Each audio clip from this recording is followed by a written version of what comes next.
निडित्थं देविन्दविन्दवन्दं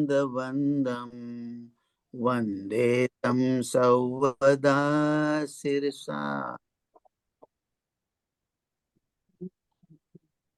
बहुत अच्छा।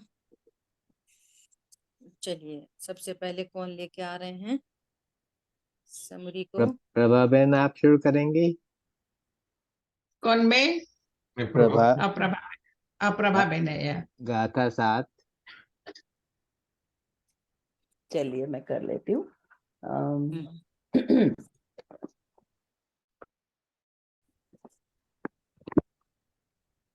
तो अपन जय जिनेंद्र सभी को। जय जिनेंद्र। 5 मिनट में ही अपने को करनी है ना, तो मैं समय का ख्याल रखते हुए करती हूँ। हम द्रव्य संग्रह में जान रहे हैं कि पहले से हमने जीवाधिकार में देखा, जीव पौद्गलिक प्राणों से व्यवहार और निश्चय से देखा, फिर उपयोग को देखा, फिर अपन ने जीव का लक्षण देखा। अब हम अमूर्तिकत्व समझ रहे हैं कि जीव को अमूर्त होने पर भी व्यवहार नय से मूर्त कहा जाता है। तो वो किस प्रकार? तो निश्चय नय से तो जीव द्रव्य में तो 5 वर्ण 5 रंग 2 गंध 8 स्पर्श नहीं होते, इसलिए जीव अमूर्तिक ही है। पर व्यवहार नय से जीव को कर्म बंध के कारण मूर्तिक कह दिया जाता है। तो यहाँ विशेष ध्यान दिया जाए कि कह दिया जाता है, जैसे व्यवहार की डेफिनेशन में होता है कि होता नहीं है, कह दिया जाता है कोई अपेक्षा से। तो अब प्रत्येक जीव अनादि अनंत वर्ण गंध रस स्पर्श से रहित है, इसलिए प्रति समय वास्तव में अमूर्तिक है। किंतु संसार दशा में अनादि से मूर्तिक पुद्गल कर्मों के साथ उसका बंध है, इसलिए संयोग का ज्ञान कराने के लिए उसे मूर्तिक कहा गया है। और ऐसा कहने पर भी वो सचमुच मूर्तिक नहीं हो जाता। आत्मा कभी अपना स्वभाव नहीं छोड़ देता, और अगर उसको मूर्तिक मान लें तो फिर जीव और पुद्गल या जीव में कोई फर्क ही नहीं रहेगा। तो अब यहाँ पर निश्चय नए जीव की त्रैकालिक अमूर्त आपको बतलाता है, और व्यवहार पुद्गल कर्म के संयोग के साथ जीव को बतलाता है, संबंध बताता है। अब इन दोनों नयों के विषय परस्पर विरोधी हैं, किंतु उसके एक साथ रहने में विरोध नहीं है। तो ये कौन सा व्यवहार नय है? तो अनुपचरित असद्भुत व्यवहार नय से ऐसा कहा जाता है। तो इसको मैं एक सेकंड ना, तो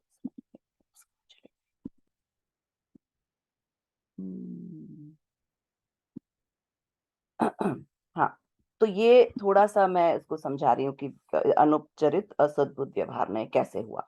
तो कर्म नो कर्म का निकट संबंध है, इसलिए अनुपचरित। फिर स्वयं का स्वरूप नहीं है, दूर हो जाता है, इसलिए असद्भुत। और निमित्त है और भेद होता है, इसलिए व्यवहार। तो इस नए की अपेक्षा से आत्मा मूर्त है, इसलिए कर्म बंध होता है। अब यह है कि इसके साथ व्यवहार संबंध बता, और वहां पुद्गल कर्म के साथ का व्यवहार संबंध मतलब, लेकिन है वो क्षणिक संबंध, परमानेंट नहीं है।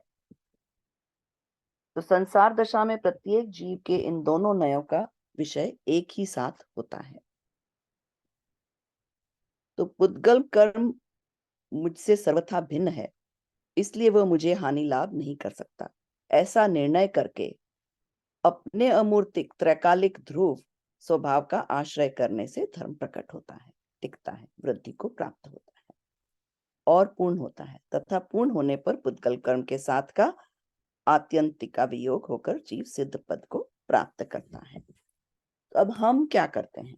तो हम जैसे कि डे टू डे में हम जब भी अपने आप को सोचते हैं ये छूने में अच्छा लगा, ओ ये सूंघने में अच्छा लगा, जो हम अच्छा बुरा की कल्पना कर लेते हैं, तो वहीं हम अपने आप को मूर्तिक व्यवहार से कर लेते हैं। तो ये हमें ध्यान रखने की बात है कि जब भी हम पर में हमारी दृष्टि जाए या पुद्गल की अपेक्षा से दृष्टि जाए, तो हम अपने आप को संभालें कि वहां मैं कहीं नहीं हूँ, मैं तो ध्रुव हूँ, मुझे उसी का आश्रय लेना है, उसी में रमना जमना है, और ये सब पुद्गल की प्रवृत्ति मेरे से भिन्न है, मेरा वहां कुछ भी नहीं है। और इसलिए स्वभाव को अगर भूलेंगे तो अज्ञानी हर चीज को अपना मानेगा और अच्छा बुरा भी करेगा। तो जैसे इसमें अगर फिर थोड़ा डिटेल में अगर जाएंगे तो रस वर्ण गंध, तो जैसे वर्ण है तो ये कलर सुंदर, ये कलर नहीं सुंदर। कलर तो कलर है, उसमें सुंदर असुंदर जो जीव उस मूर्त में अपनापन कर लेता है, तो उससे वो मूर्तिक कहलाता है। तो मैं अगर समय की मर्यादा देखूं तो इतना ही बोल सकती हूँ। नहीं, बहुत बढ़िया, आपने शॉर्ट में भी बहुत अच्छे से डिस्क्राइब किया है, एकदम बढ़िया।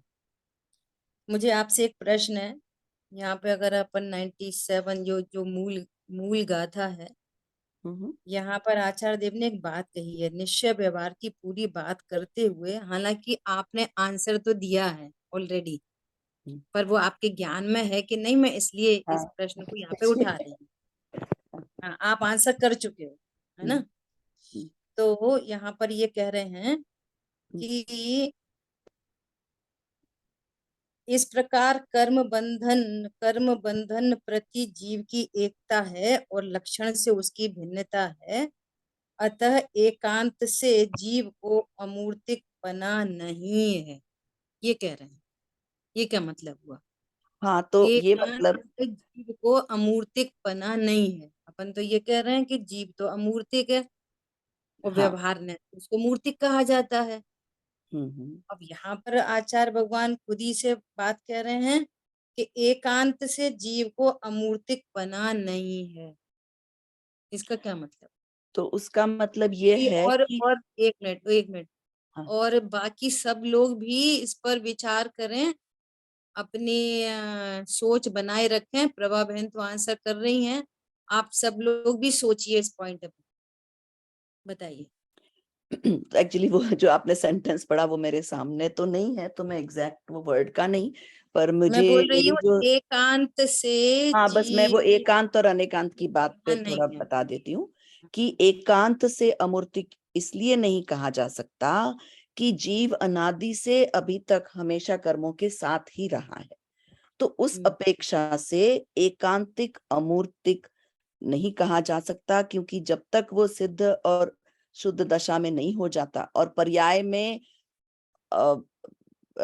सिद्ध दशा में ही जाकर के टोटली अमूर्तिक हो पाएगा। उसके पहले तक की परम निश्चय के पहले तक वो मूर्तिक भी है और अमूर्तिक तो द्रव्य से है ही। ऐसी मेरी समझ है। आपका क्या पूछने का अभिप्राय था? मुझे एग्जैक्टली सॉरी, मैं सेंटेंस लंबा था तो मैं नहीं ध्यान मेरे दे ख्याल से पाई। दीदी का अभिप्राय था कि स्वादवाद की अपेक्षा से हम मूर्ति भी कहते हैं, मूर्ति भी कहते हैं, ऐसा ना दीदी? हाँ, हाँ, तो वो मैं आंसर दिया। समझाने ही, मुझे लगा आप उसका विश्लेषण चाहती हैं, तो मैं समझ गई ठीक कि है, हाँ, कि हमारी जिनवाणी हमेशा कहने का याद मतलब यादमयी है, तो हर हाँ, चीज की दोनों अपेक्षा से समझाती है। कथनचित कहने का मूर्तिक है, कथनचित। कथनचित अमूर्तिक है। ठीक है, हाँ, सॉरी, मैं समझ कथनचित आपका प्रश्न मूर्तिक नहीं का समझ पाई। अर्थ ये है, कथनचित, कि जैसे आपने, मैंने इसलिए बोला कि हाँ, आप आंसर पहले कर चुके हो। हाँ, आपके समरी में ये वाली बात आई कि बिल्कुल संसार दशा में जीव जिस समय अमूर्तिक है, व्यवहार से उसी समय उसी उसको समय मूर्तिक कहा मूर्तिक है, जाता है। बिल्कुल बिल्कुल। कोई समय भेद नहीं है, हाँ, बिल्कुल है ना। तो संयोग अपेक्षा से उसको कथनचित मूर्तिक भी कहते हैं, कहते हैं, और ये मैंने कहना ये है। बात भी क्योंकि एम्फेसाइज उसका की थी कि कहने में उससे आता है, हाँ, तो वो कथनचित उससे टफ लाभ है। क्या, उससे लाभ क्या कि सर्वथा यदि अमूर्तिक जानेंगे तो वर्तमान पर्याय का यथा स्वरूप हमारे ख्याल में नहीं आएगा, क्योंकि वर्तमान अवस्था में ये संयोग के कारण मूर्तपना, जीव अमूर्तिक है परंतु मूर्तिकपना बन रहा है किसी अपेक्षा से, किसी अपेक्षा से। तो वो वाली बात एक्चुअली भी समय हमारे की को मर्यादा के साधना कारण कर- मैंने बताया नहीं, पर आज हमारी समय सार की गाथा में भी गुरुदेव ने बहुत ही उसका विश्लेषण किया था कि इस और जब वर्तमान दशा के कारण वहां तो कर्तापन की बात थी, पर वो मूर्त पे भी वही अप्लाई होती है कि हाँ, इस- और जहाँ सम्यक एकांत की बात आएगी तो हम सम्यक एकांत से बराबर कहेंगे, क्यों लेकिन हमारे अमूर्तिक। जो पर्याय में भी जो अमूर्तपना प्रकट होएगा तो वो स्वभाव के आशय से प्रकट होगा। तो सम्यक एकांत से हम कहेंगे कि अमूर्तिक का आश्रय लेने पर प्रणति में भी अमूर्तिकपना प्रकट हो जाता प्रकट है होगा। और फिर मूर्तिकपने का सर्व व्यवहार का अभाव हो जाएगा। मूर्तिकपना कहीं से कहीं तक लागू ही नहीं पड़ सकेगा। बिल्कुल। ऐसा बहुत अच्छा। अब अनिला बेन आप लीजिए गाथा 3।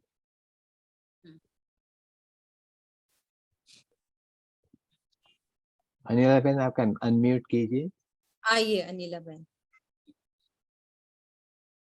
और अपना वीडियो अनिला भी बहन आप ऑन नाम कीजिए। से तो कोई दिख नहीं रही है। ए दोषी करके ना, ए दोषी। ओके ओके, जय जिनेन्द्र। आपका वीडियो ऑन कीजिए अनिला बेन। ओके, धन्यवाद।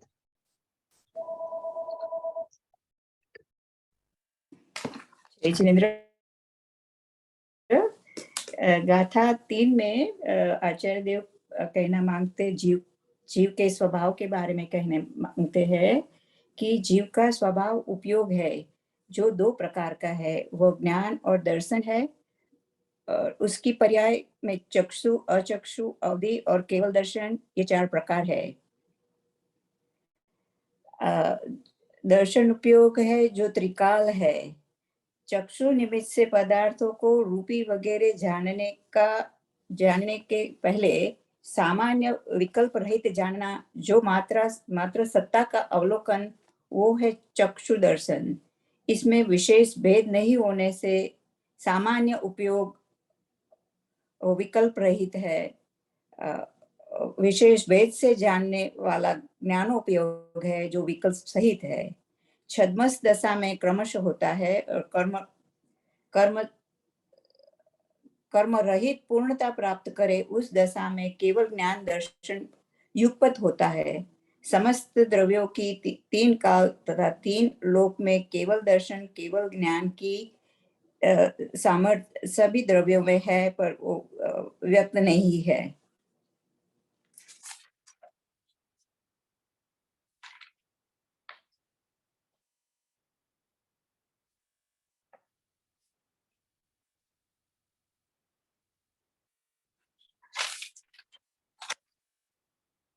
अचक्षु दर्शन अचक्षु दर्शन में क्षयोक्षम तथा मन के निमित्त से दर्शन उपयोग का उघाड़ होने से जीव का दर्शन स्वभाव उघाड़ होने से होता है। जीव का दर्शन स्वभाव त्रिकाल है। अचक्षु दर्शन उपयोग की परोक्ष पर्याय जो कि पूर्णता से स्वतंत्र है, वो एक अंश को देखता है। इंद्रिय, कर्म तथा मन उसमें निमित्त है, जो सामान्य सत्ता को ही भेद किए बिना निर्विकल्प होता है। ऐसी अचक्षु दर्शन की पर्याय एक अंश है जो अंशी से अभिन्न है। अवधि दर्शन अंश रूप से प्रत्यक्ष जानने वाला जो मूर्त पदार्थों की सामान्य सत्ता को एक देश निर्विकल्प रूप से देखता है, वो अवधि दर्शन है। केवल दर्शन परमात्मा सदा एक रूप है, ऐसे सदा आनंद स्वरूप एक रूप परमात्मा के तत्व ज्ञान के बल से केवल दर्शन होता है। जीव के 4 प्रकार के दर्शन उपयोग है। केवल दर्शन ही उपादेय है, दूसरे 3 अपूर्ण है। केवल दर्शन भिन्न उपयोग होने से पर भी समय भेद नहीं है, जहाँ कर्ता स्वयं पूर्ण हो गया है, छद्मस्त को क्रम से रहता है, पर का अवलंबन छोड़कर स्व का अवलंबन लेने से रत्नत्रय मार्ग शुरू होता है। जय जिनेन्द्र। I tried. जय जिनेन्द्र।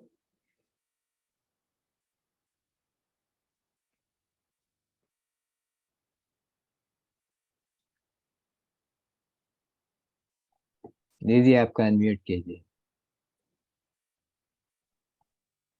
अनिला बहन, आपने बहुत अच्छा बताया। सभी लोग कोशिश ही कर रहे हैं, ये मैं कहना चाह रही थी, है ना। हम भी कोशिश ही तो कर रहे हैं, हाँ अपन जी। सब मिलके। हाँ, तो मेरा प्रश्न आपसे ये एक प्रश्न है हाँ जी। कि आपने यहाँ पर ऐसा बताया कि जो दर्शन उपयोग है वो निर्विकल्प होता है ना। तो ये दर्शन उपयोग निर्विकल्प का क्या अर्थ है? निर्विकल्प का अर्थ है सत्ता सामान्य। जब मैं प्रतिमा जी को देखती हूँ तो उसमें भेद नहीं आता है कि ये आदिनाथ भगवान की प्रतिमा है कि शांतिनाथ भगवान की प्रतिमा है। मैंने देखा कि प्रतिमा है तो उसमें विकल्प नहीं आया, सत्ता सामान्य। ओके, बहुत बढ़िया, बहुत बढ़िया। सत्ता सामान्य मतलब निराकार उपयोग, उसमें कोई आकार नहीं बनता, वो उस महासत्ता को ग्रहण करता है। दर्शन उपयोग महासत्ता को ग्रहण करता है, फिर ज्ञान उनमें भेद डालता है। तो ज्ञान को बोलते हैं सविकल्प और दर्शन उपयोग को कहते हैं निर्विकल्प। ये वो वाले विकल्प नहीं है चारित्र गुण की पर्याय वाले, है ना, ये भेद हाँ जी। डालना है यहाँ पे। और जो केवली परमात्मा का ज्ञान है वो भी सविकल्प होता है, हाँ जी। विकल्प होता है ना। हाँ हाँ। और केवली परमात्मा को दर्शन उपयोग ज्ञान उपयोग युगपद होते हैं, और छद्मस्त छद्मस्त को क्रमश होते हैं। क्रमश होते हैं। बहुत बढ़िया, एकदम अच्छा। चलिए अभी नेक्स्ट अभी कौन लेके आ अभी लेंगे कला बहन। हम्म, कला बहन गाथा उसका गा- कला बहन गा- एक सेकंड आप रुकिए। हाँ, पर अनिला बहन ने उसके पहले समरी की चौथी गाथा की, और उसके आप बोल पहले रहे थे गाथा नंबर 3। मेरे 12 गाथा है। आपके भाई ओके, बहन अनिला बहन का 3 था, तो कोई बात नहीं, 4 हुई इनकी। हाँ, अब 12 नंबर गाथा। मुझे 3 दिया था, मुझे कोकिला 4 याद रहा था। कोकिला कोकिला बहन कोकिला कोई बात नहीं, फर्क नहीं पड़ता है। 3 4 की दिव्यानी बहन की थी, वो दोबारा भी ले सकती है चाहे तो। कोकिला बहन आप लीजिए। ओके 13 जय जिनेन्द्र दीदी, जय जिनेन्द्र सभी को। मैं शिकागो से कोकिला हूँ और मुझे 13वीं गाथा दी है। भौलिम जिय वित्त चतुर्दश गुणथान मार्गण थान से अशुद्ध नहीं से कहे हैं पर शुद्ध नहीं से शुद्ध है। बहुत दीदी बढ़िया। कोशिश कर रही हूँ, पता नहीं। यहाँ गुणस्थान संसार अवस्था में होते हैं और उन यहाँ इसकी गुणस्थान और मार्गण स्थान के स्वरूप बताया है। जीव में द्रव्य से कोई गुणस्थान मार्गण स्थान नहीं है, कोई भेद नहीं है, अभेद जीव है, द्रव्य है, नित्य है। लेकिन हम जहाँ खड़े हैं, जहाँ जीव जहाँ खड़ा है संसार में, तो संसार अवस्था में ये गुणस्थान और मार्ग स्थान है, पर्याय से है, भेद से है। लेकिन हमें भेद से जानते हुए अभेद की पर दृष्टि करनी है, यही मुख्य संदेश मिल रहा है। इसमें पहला गुणस्थान मिथ्यात्व गुणस्थान है, जिसमें कोकिला बहन आपका वीडियो ऑन कर लीजिए। अच्छा दीदी, अच्छा,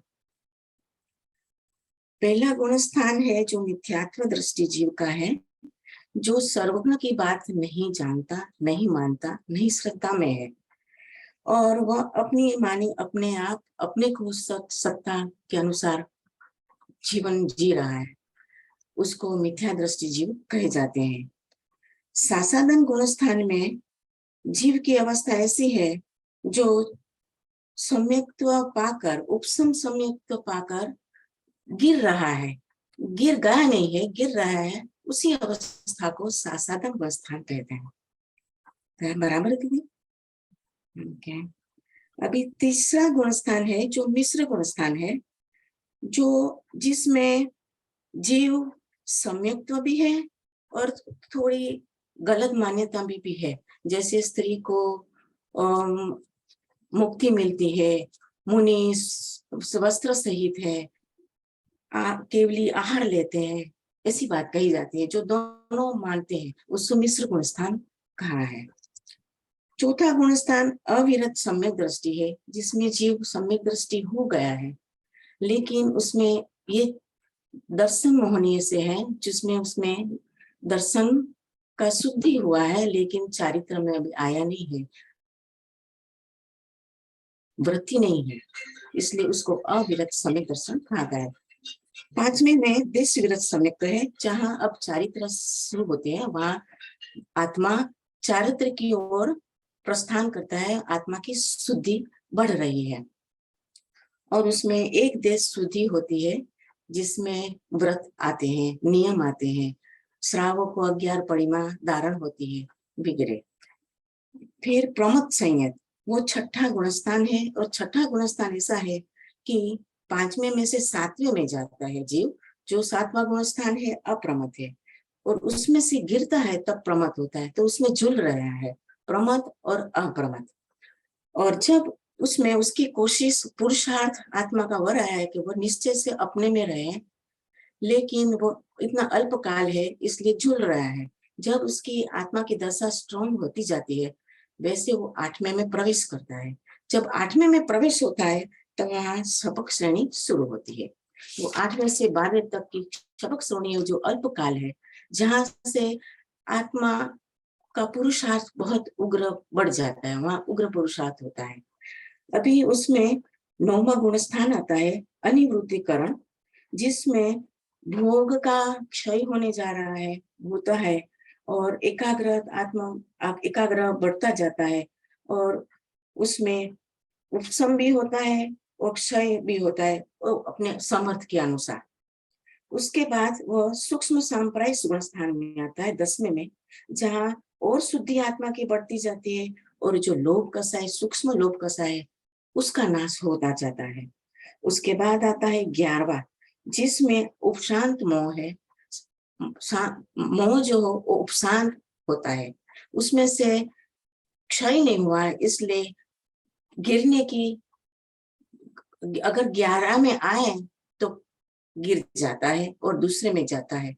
दूसरे में तीसरे में वो बराबर मुझे ख्याल में नहीं है, लेकिन गिरता है, फिर वहां से आगे झरनी शुरू होती है।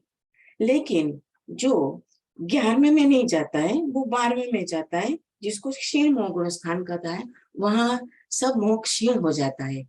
उसको जो 8वें में से 12वें उग्र पुरुषार्थ होकर क्षायिक गुणस्थान हो जाता है, और वहां से अरिहंत भगवान की दशा शुरू होती है, जो सहयोगी केवड़ी है, जिसमें शक्ति रूप में से जो भी गुण है वो व्यक्त रूप से बाहर आते हैं।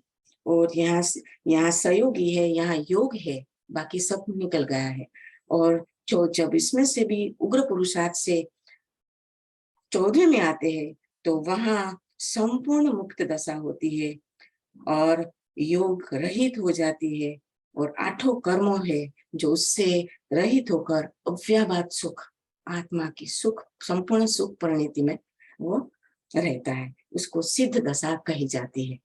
दीदी ये 14 गुणस्थान हुए हैं, अब है 14 मार्गण स्थान। क्या लूं मैं?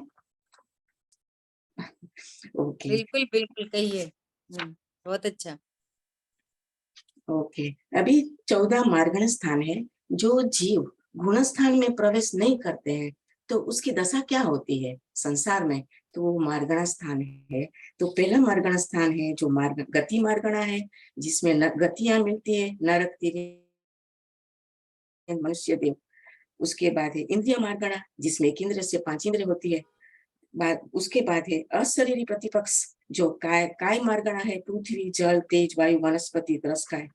उसके बाद है निर्व्यापार शुद्धात्मा पदार्थ से विलक्षण, तो मन वचन और काया के भेद आते हैं, वो मार्गणा आती है। वो 15 योग मार्गणा है, उसमें स्त्री वेद पुरुष वेद नपुंसक वेद मिलते हैं, तो वो 3 है। कुल मिलाकर 25 प्रकार की कसाई मार्गणा हो जाती है, क्रोध मान माया लोभ उनसे, उसमें 9 कसाई भी मिल जाते हैं। उसके बाद है 7वां ज्ञान मार्गणा, जिसमें मति श्रुत अवधि मन पर्यय और केवल ज्ञान कुमति कुश्रुत कु अवधि वगैरह वो 8 आते हैं। उसके बाद है 8वीं मार्गणा 7 प्रकार की संयम मार्गणा, डिटेल में नहीं जाती है दीदी। 9 प्रकार 4 प्रकार की दर्शन मार्गणा, चक्षु अचक्षु अवधि केवल। 10वें मार्गणा है लेशिया मार्गणा, जिसमें कृष्ण की नील कपोत पीत पदम और शुक्ल लेशिया है। देन है 11वीं भव्य मार्गणा, जिसमें भव्य और अभव्य जीव की बात है। 12वीं में है सम्यक मार्गणा, जिसमें 6 प्रकार की है, मिथ्या दर्शन सासाधन और मिश्र, औपसमिक सायोपसमिक और साहिक मार्गणा। और 13वीं है संगनी मार्गणा, संगनी और असंगनी। और 14वीं है आहार मार्गणा, आहारक और अनाहारक। शुद्ध नई से द्रव्य में सर्व जीव वास्तव में सिद्धि है, लेकिन अशुद्ध नई से पर्याय में संसारी जीवों में ये 14 गुण स्थान और 14 मार्गण स्थान यह है और ये है ही है। और उपादेय एक अपना आत्मा शुद्ध जो द्रव्य, आपकी भाषा में कहूँ तो वाटरप्रूफ टचलेस इफेक्टलेस है, उसी का ध्यान करना है, वो हमारा ध्येय है। थैंक यू दीदी। जय जिनेन्द्र। बहुत बढ़िया, बहुत बढ़िया। आपसे भी मुझे 2 प्रश्न है। अच्छा। हाँ, जब अपन ने गुणस्थान की बात की तो आपने चौथे गुणस्थान को बताया कि चौथा गुणस्थान अविरति गुणस्थान है ना, और 5वें गुणस्थान से अब विशुद्धि बढ़ रही है, अब वहां पर चारित्र आया है ना, अनुवृत्ति। तो मेरा प्रश्न है कि चौथा गुणस्थान जो अविरति के नाम से प्रसिद्ध है, वहां चारित्र होता है कि नहीं होता? चारित्र होता है बट दिखाई नहीं देता है। बहुत बढ़िया। तो किस अपेक्षा से वहां क्या, उस चारित्र का क्या नाम है? चौथे गुणस्थान के चारित्र का क्या नाम है? विरति, विरति सम्यक्त्व। उसका चौथा गुण नाम अविरति, चौथा है अविरति, 5वां है विरति। अविरति नियम में व्रत नहीं होते हैं, दर्शन होने से। बराबर। चौथे गुणस्थान का नाम है अविरति सम्यक दृष्टि, और वहां पर चारित्र होता है सम्यक्त्वाचरण चारित्र। सम्यक्त्वाचरण। उस चारित्र का क्या नाम है? सम्यक्त्वाचरण चारित्र। सम्यक्त्वाचरण। हाँ, जो ये पहला जो आपने आंसर किया वो एकदम परफेक्ट आंसर था कि बाहर से नहीं दिखता, अर्थात चरणान योग के एंगल से देखेंगे तो नहीं दिखता, व्रत नहीं दिखाई दे रहे, युद्ध में दिखाई दे रहे हैं, विषय भोगों में दिखाई दे रहे हैं। तो ये हमारा आगम का एंगल है। चरणान योग के एंगल से देखेंगे तो वहां पर चारित्र नहीं दिखता, लेकिन द्रव्यानियों के एंगल से देखेंगे तो वहां पर सम्यक्त्वाचरण चारित्र विद्यमान है। क्यों विद्यमान है सम्यक्त्वाचरण चारित्र?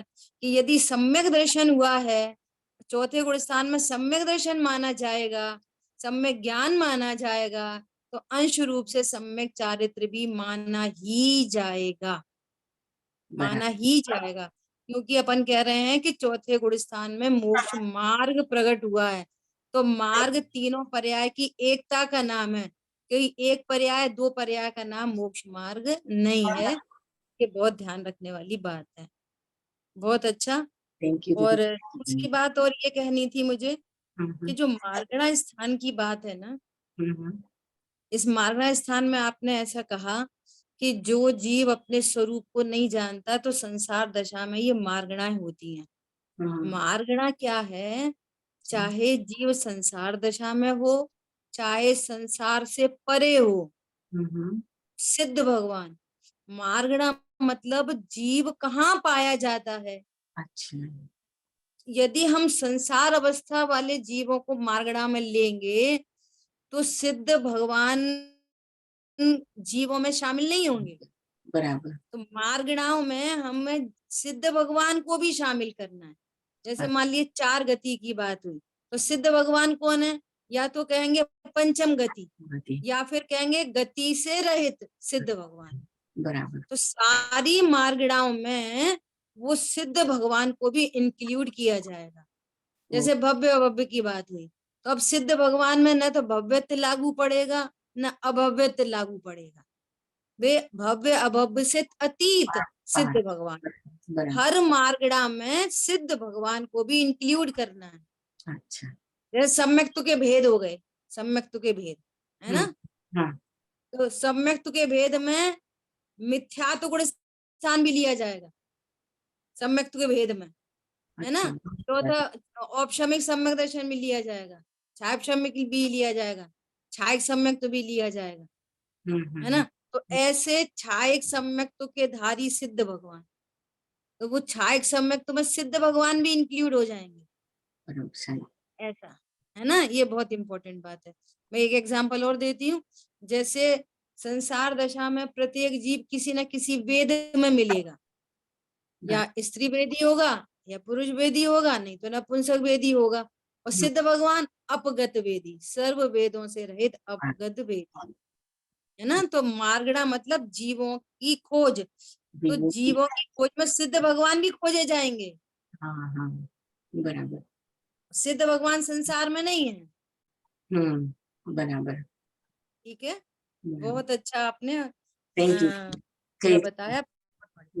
जय मणिबेन आप ले लीजिए 10वीं गाथा।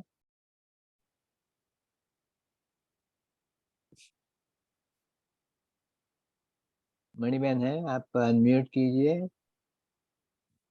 हाँ, मणि बहन है ना।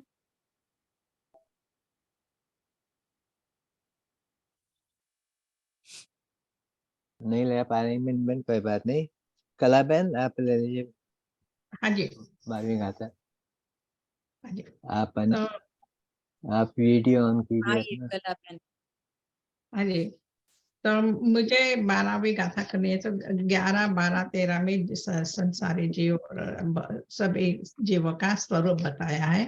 अभी कोकिला में ने मार्गणा स्थान और गुण स्थान के हिसाब से जीव का स्वरूप बताया, कहाँ भाग पड़ता है। तो अभी 12 गाथ में जीव समास के हिसाब से जीव के प्रकार बताए हैं। आपका वीडियो ऑन कीजिए।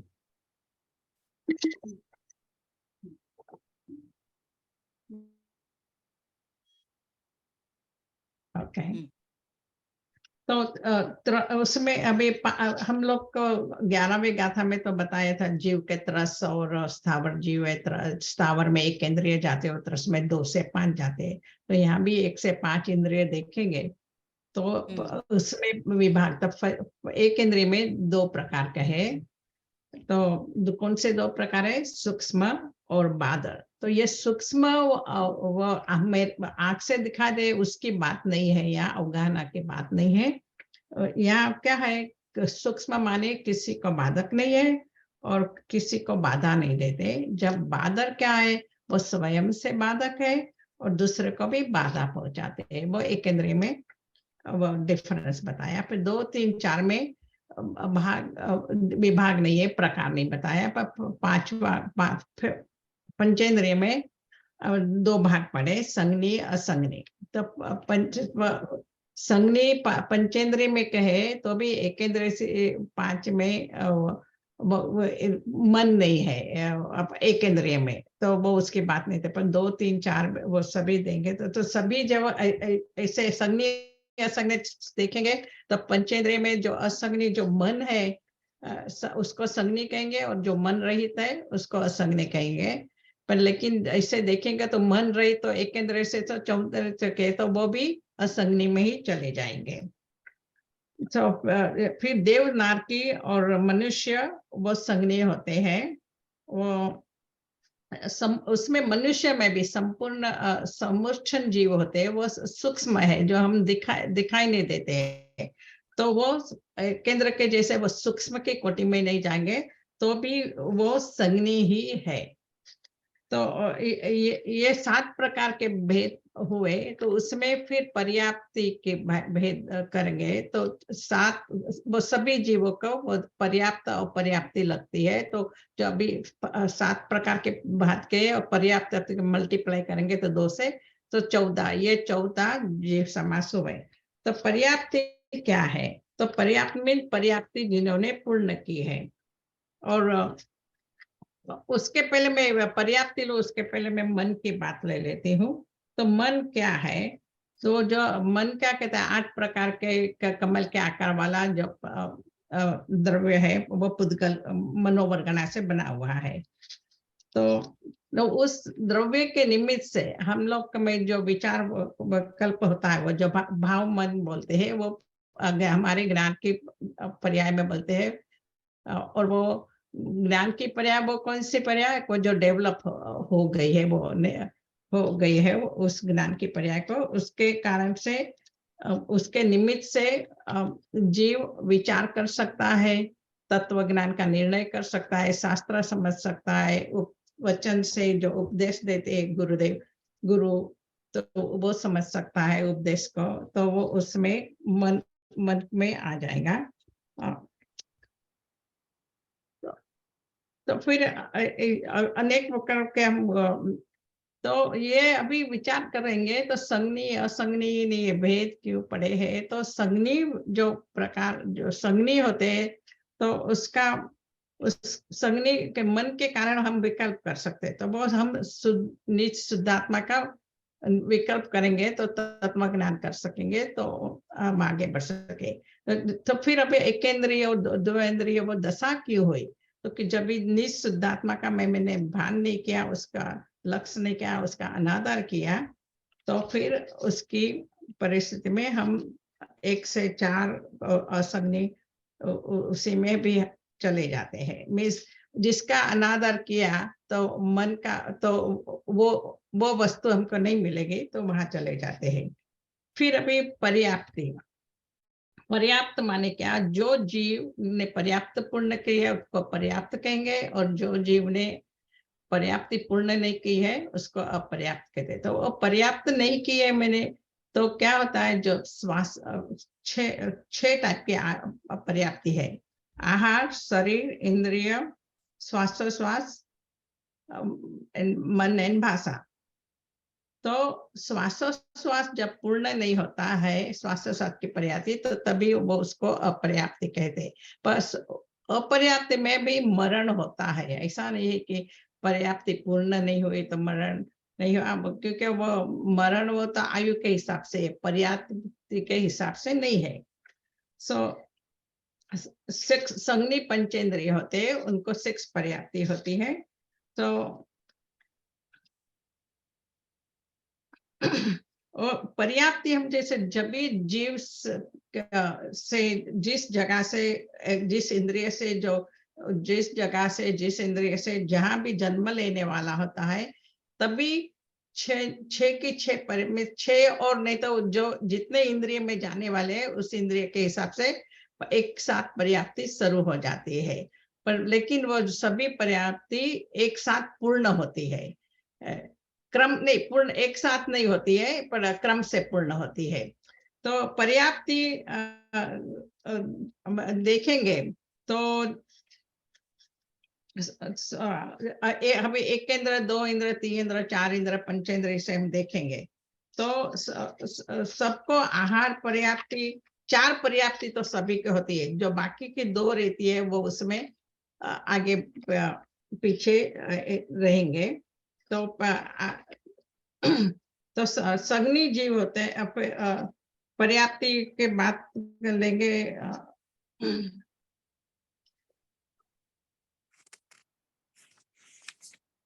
और जब भी पर्याप्ति होती है, सर्व एक पर्याप्ति पूर्ण होती है, वो भी अंतर्मुख में होती है, और सभी पर्याप्ति भी अंतर्मुख में होती है। पर ये अंतर्मुख में एक सेम अंतर्मुख के अनेक प्रकार है। फिर इंद्रिय, काया और आयुष, ये 3 पर्याप्ति पर्याप्ति अपर्याप्ति में चले जाएंगे। फिर पर्याप्त अवस्था में प्राण की बात ली है। 10 प्राण होते हैं संज्ञ जीव को, यह व्यवहार प्राण है, वो जीवत्व शक्ति की यहाँ बात नहीं है। तो संज्ञ जीव को 10 प्राण से बात करते हैं। 10 प्राण होते हैं, 5 इंद्रिय, 3 बल, श्वासोश्वास और आयुष्य। असंज्ञ पंचेंद्रिय को 9 प्राण होते हैं, क्योंकि उसमें मन नहीं होता है। फिर 4 इंद्रिय में 8 प्राण होते हैं, मीन्स 4 इंद्रिय, वचन और काया, और 14 इंद्रिय से असंज्ञ, उसके नीचे में मन नहीं होता, तो सब में मन नहीं होता है। और एक एक इंद्रिय कम होती जाएगी, तो एक एक इंद्रिय कम हो, 5 में से तो प्राण भी उतने कम होते जाएंगे। तो 14 इंद्रिय में 8, 3 इंद्रिय में 7, 2 में 6 और पहले इंद्रिय में 4 होते हैं। तो एक इंद्रिय होता है, कौन से 4 होंगे विचार करना। 4 होते हैं, वचन होते हैं, काया और मन नहीं होते हैं। फिर श्वासोश्वास और आयुष्य होते हैं। तो ये 14 समास समझने से मेरे को क्या फायदा है, क्यों मुझे जानने की जरूरत है। तो ये इनका हमको ज्ञान करना है, वो उसमें उलझ नहीं जाना है कि मेरी क्या पर्याप्ति, ये कैसा हुआ, ये जीव का, उसमें उलझने की जरूरत नहीं है। तो ये जानकर पर्याप्ति देखो, प्राण देखो, ये सब शरीर की रचना है, पुद्गल की रचना है। तो ये पुद्गल के कारण में तो जीव के उसमें ये नहीं लगेगी। तो उससे मेरा निःशुद्धात्मा तत्व भिन्न है, इस वो जाने ना, वो ही उपादेय है।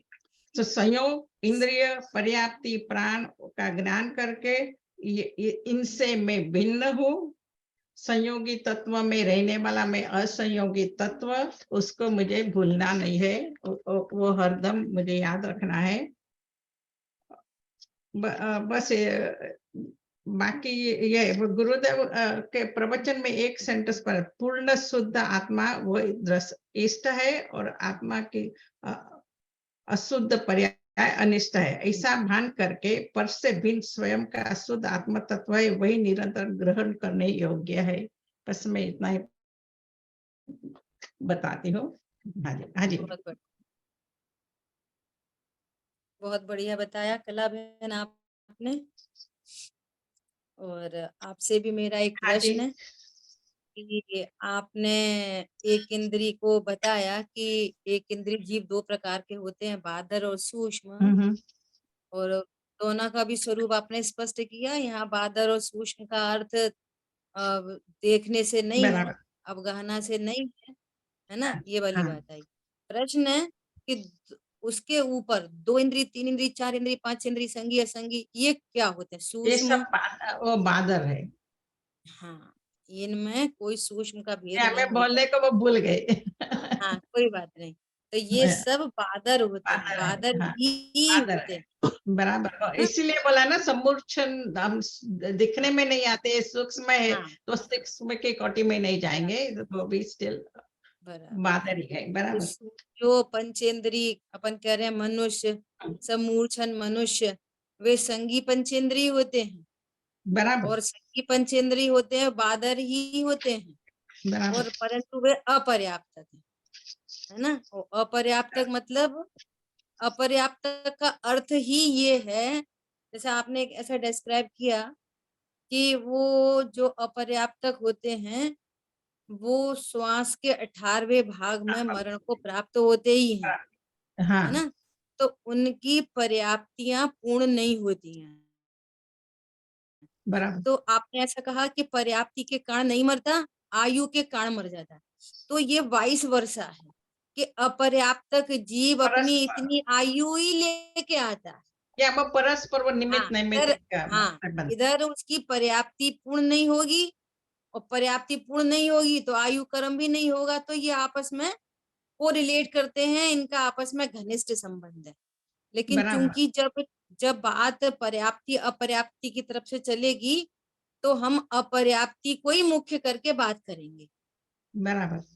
ऐसा। और एक बात है, वह संज्ञा पर्याय हमको जो मिली है हमारा तत्व ज्ञान करने के लिए मिली है, एकमात्र हमारा तत्व निर्णय करने का है। ये कितनी बड़ी बात है। यहाँ पर ये वाली बात आई कि भाव मन किसको कहना, संघी पंचेंद्री किसको कहना, बराबर जो शिक्षा ग्रहण कर सकता है, बराबर। जो शिक्षा ग्रहण कर सकता है वो संघी पंचेंद्री है। देख लो आज है ना कितना ये सब जो त्रियंच गति के जीव है ना, संघी पंचेंद्री, इनको कितना सिखाया जाता है। ऐसा विश करो, जैसे बहुत लोग पेट रखते हैं ना घर में, हाँ तो जी, वो कुत्ते को रखा तो वो नमस्ते करता है, जय जिनेन्द्र की वो अपना खड़ा हो जाता है ऐसे। तो वो शिक्षा को ग्रहण करने की सामर्थ्य होती है, असंगी में शिक्षा ग्रहण करने की सामर्थ्य नहीं होती। एक बात। दूसरी बात, जो आत्महित की शिक्षा है ये बहुत इंपॉर्टेंट है। चारों ही गति के जीव संघी पंचेंद्री शिक्षा को ग्रहण करके अपना आत्महित कर सकते हैं। संघी पंचेंद्री का अर्थ है कि जिसको हित अहित हे उपादे, करने योग्य न करने योग्य का विचार विवेक रखे, वो ही संघी पंचेंद्री है। अन्यथा वो संघी होते हुए भी असंगी है। ये बराबर। बहुत अच्छा आपने बताया, बहुत बढ़िया। मणि मुझे भी मणि पता बहन है, आप खुशी होती है जब आप लोग ऐसा करके डिलीवर करते हो।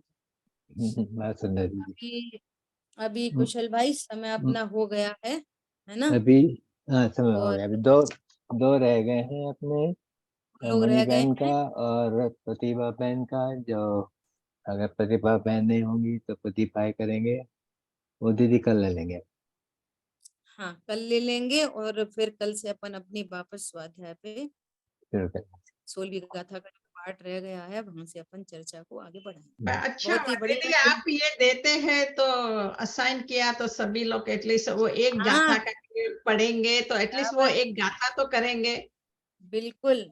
और पता है जितने लोग दे रहे हैं, समरी बता रहे हैं, तो सबके ज्ञान में वो मेमोरी में आती है, विषय पक्का हाँ होता जी, है।